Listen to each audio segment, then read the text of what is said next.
working with our council and urging them to create diversion programs for these youth so that we can get them off the street and stop the violence once and for all. However, they have squandered the money. There's no accountability, and we have no idea where these dollars are going. I'm going to ask that the community come together and push for accountability with these funds. You mentioned also that you are going to be trying to set up a meeting with Rodney McIntosh. Talk about your plans with this meeting, if you can get this meeting with him.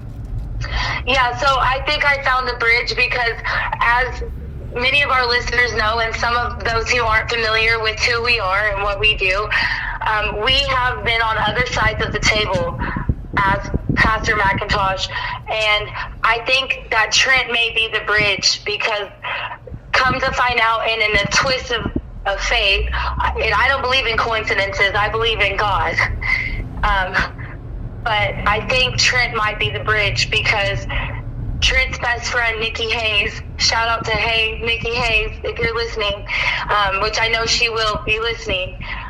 She is a member of Pastor McIntosh's congregation, and she came in the hospital, and I don't want to tell her story, but she was like, wow, Trent, I started going to church. We had everybody praying for you. And come to find out, that is her pastor.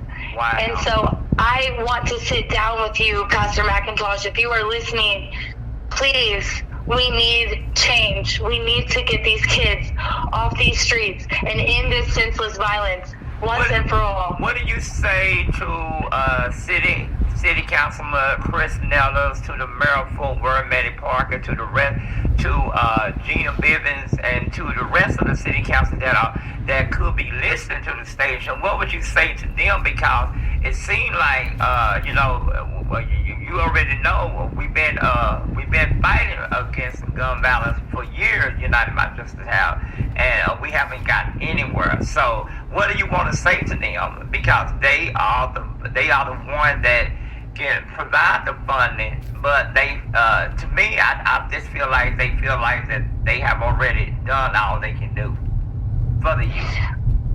Okay, the District 5 Mayor Pro Tem, Gina Bivens, it's me, your girl Liz, and I'm talking to you, as well as Councilman Nettles. We have a problem with the children in Fort Worth. And the problem is that our city leaders are not investing into these children, especially the children of color that live right here in Fort Worth. And we should be ashamed. We know that education is the gateway. So why is it that less than 50% of the kids in Fort Worth are not reading at grade level? And that's a problem, and it is all connected. You guys need to see that it absolutely is connected, because we need to invest in our kids. We need to get them off the street and into programs. And I don't want to hear that, oh, Lizzy, you can't stop black on black crime.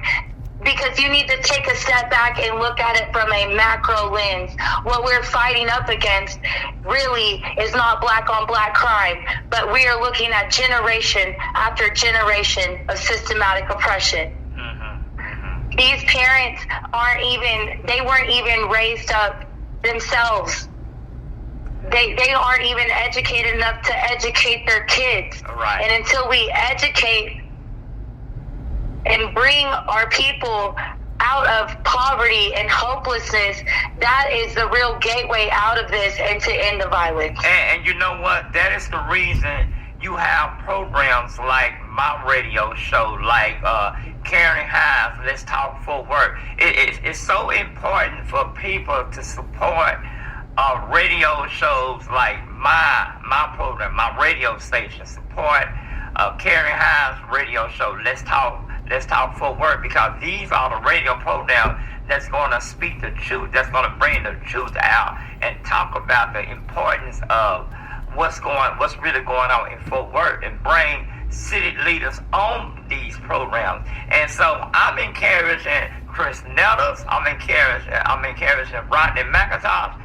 Come on the radio show and talk to us and tell us what you're doing. Tell the listeners in Fort Worth what you're doing. Come on, let's talk Fort Worth and talk about some of the problems and stuff. That's why we have a platform. We have a platform like my radio show, like Karen House radio show. Let's talk Fort Worth, because we want to be able to talk about what's going on in our community, and it's so important that we continue to focus on not only the gun violence, but focus on what is going on with the CCP funding. What are you doing?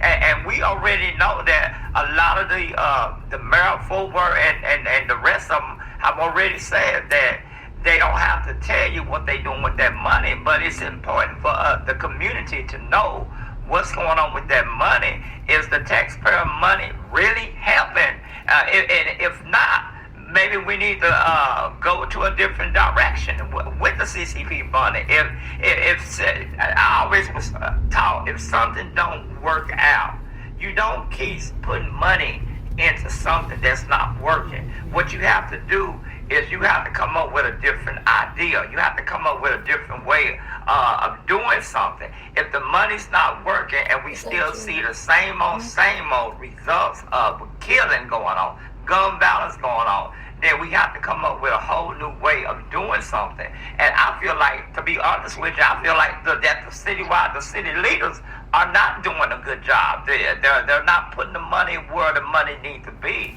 They continue to say, oh, we don't have to say nothing because this is what the mayor told me. We don't have to say nothing because other people like you who does it for attention.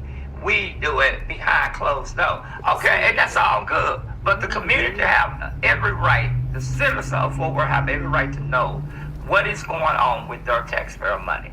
Because at the end of the day, this is a better grant that you guys are getting. And you may, I'm not gonna say you're giving it to the wrong people, but you may have to change your thoughts on how you do the program. So if it's not working, put the funding into a different way. Make some changes on the program to make it work. And I'm sorry to say, you may say, well, we did the back to school thing, and that's good. It's good that you did the back to school, but that's not helping the fact that the kids continue to shoot each other. The kids continue to kill each other. So that's all I'm saying. We need real leadership, and we need people who are certified to work with young adults and these young teenagers. To help them with their mental health, to help educate them and raise them up in a healthy way, because we know that resiliency in kids, the chances of a child becoming more resilient against trauma, and a lot of their parents might be incarcerated, which is trauma. Let's just face it, and things like this. Resiliency is increased if a child has one good adult in their lives, and that is what is going to be the change. We need our leaders to rise up and invest in our kids. Right. So let me ask you this: when you say invest, what ideas would you come up with that will help invest in the kids? What programs would you come up with if you had an opportunity to be able to get some of that CCP funding? How would you be able to put it to use? See, I liked Councilman Nettles' idea of the diversion programs. I'm not sure. Councilman Nettles, I would love for you to call into the show and tell me how your work is doing. If you're still going into the schools with this diversion program, I haven't heard anything about it since 2019. It's 2023. I'm listening. I'm watching. Know that. What are we doing with that? We need to continue that. But also, we need after-school programs. We need to get these kids in an after-school program and teach them trades. We need to allow our children to see what different occupations are like, so they can find where they fit in this world and how they can grow up and make a difference in the world instead of growing up and gunning people down. For those who just now tuning in to us, we have Lizzy Beyou on the phone line with us live here on WBABC Radio. It is after 6 o'clock. And what we're doing is we're talking about the gun violence that continue to happen here in the city of Fort Worth. And it's not getting any better. And she's also talking about the 15-year-old that shot Trent and left him, pretty much left him for dead. Until the doctor was able to get him back alive. And she feels that prayer was the one that worked this out. And this was America. So now she's saying, hey, enough is enough of the gun balance. Something has to be done. Our city leaders have to get off their tail and do something about the gun balance. And again, Lizzy Beyou is with us live here on this beautiful afternoon. And we're talking about the gun balance that continue to happen. And Liz wants to see some changes. Now, you plan to go to the city council on September the 19th. Talk to us about that. Yes, I am calling for all of Trent's friends to come and stand in unison so we can not only get his story out there, but push our council to understand that this could have been them. Councilman Nettles, that could have been you. Pastor McIntosh, that could have been you. That could have been one of your friends. And I know that I definitely wasn't expecting it to be one of my friends, but here we are. I've been fighting this since 2019. Wow. And it happened to me in 2023. My friend was gunned down in the streets for having nothing but a backpack full of hair clippers. Wow. It is time to act on the violence. We need to get these kids off the street. And Jesse Taylor said it. I have footage of the meeting that we had at the Hazel Harvey Center. Jesse Taylor, if you're listening, you were right. It is these young kids that are popping these pistols. So let's act. So let me ask you this. If that's the case, and I'm not in the streets that much. I try to keep my 16-year-old out the streets as well because I know gun violence is out there. But also, let's talk about this because I understand we want to hold our city leaders accountable. But what about holding the parents accountable? What do we need? What do we need to say to the parents? Because you, as a parent, you make sure that your kids are not in no bad situation. You always make sure that your kids are doing what they supposed to be doing. And don't you need to also tell some of the parents, y'all need to start taking more responsibility of your kids. Let's talk about that. Yes, Donnie, I do agree with you to an extent. Parents, if you're listening, you need to learn the warning signs.